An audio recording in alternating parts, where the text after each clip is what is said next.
the sight in the game, cause see the boxing voice. That's what I wanted to transition into. I had a conversation the last time we were here with Nazeem Richardson, and we spoke of legacy and the fact that so many people tried to taint Mayweather's legacy. At one time, you know, they wanted him to fight Cotto. He did that. They wanted him to fight Mosley. He did that. They wanted Pacquiao. He did that.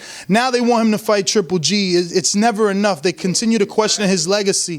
What do you think of Floyd's legacy? Where do you think he ranks amongst all-time greats? Is he top 10 in your list? Yeah, I think Floyd one of the top fighters for me in the world today, this generation, from 20 years, because every generation, every 20, you know, every 20 is a generation, like a fighter. So Floyd ready to go out, that's when Danny comes into the next generation, to the next 20. So Danny falls in the next generation. That's what Danny's going to be. When Floyd retired, then 10 years from now, Danny's going to be on that spot. So Danny rules after that 20.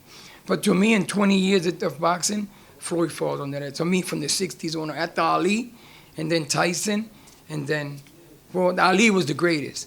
That's over 20 years ago, so now Floyd runs after Ali, to me. Tyson was a great fighter too, don't get me wrong. He was a great fighter. But meaning as a fighter, boxer, you know what I'm saying, that was proven after fight, after fight, after fight, after fight, that he was one of the best. Because, you know, after Tyson, when he lost to Buster Douglas in Hong Kong, and then, you know, he fell. But Floyd's still been that guy, consistent, still winning. So to me, Floyd Mayweather.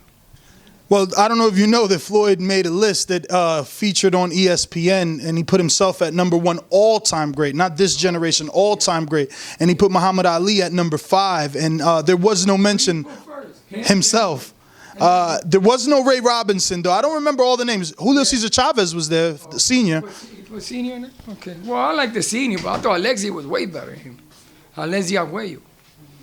Chavez was protected by the Mexicans at the time, too. I mean, he had over 100-something fights, don't get me wrong, but he was protected. He was a star, Mexican star.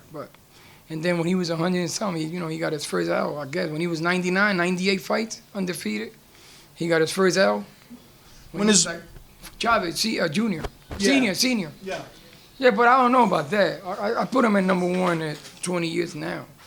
And then, so all-time great status, you don't think he's top 10? Well, I think not at all, like on the world, like on the century of boxing. Yeah, all-time great. The way that everyone has Ray Robinson and Joe Louis, all-time greats. Jack Johnson fought in an era when you got dropped, they picked you back up and threw you back in. So how he's going to say that for all time? Do Floyd know his history of boxing?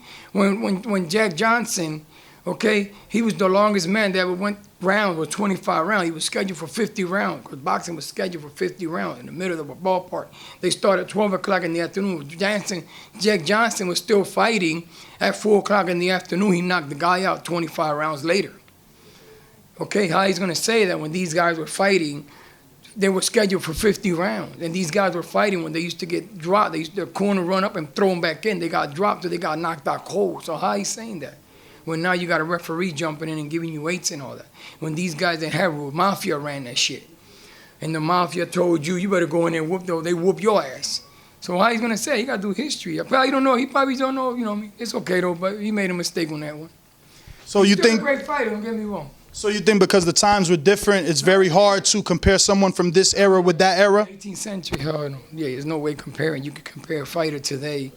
It's like in the 60s, at the Sugar Ray Leonard and them guys, when they took and Chavez Sr. with the last 15 rounders. When they took that away, because they felt fighter was getting punished too many rounds. Now it's 12 rounds. You know, back then, imagine that. Imagine 12 rounds. You're fucking tired as fuck. Imagine 25 rounds. You know, Jack Johnson was the most ever went rounds, 25 rounds. So you can't compare that era to this era. Hell no, it's way different era. That's a torture era.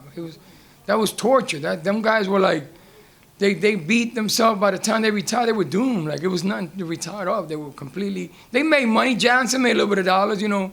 Lewis made money because he was an Italian guy, you know what I'm saying? But that was ran by Mafia and all that. It was a way different era.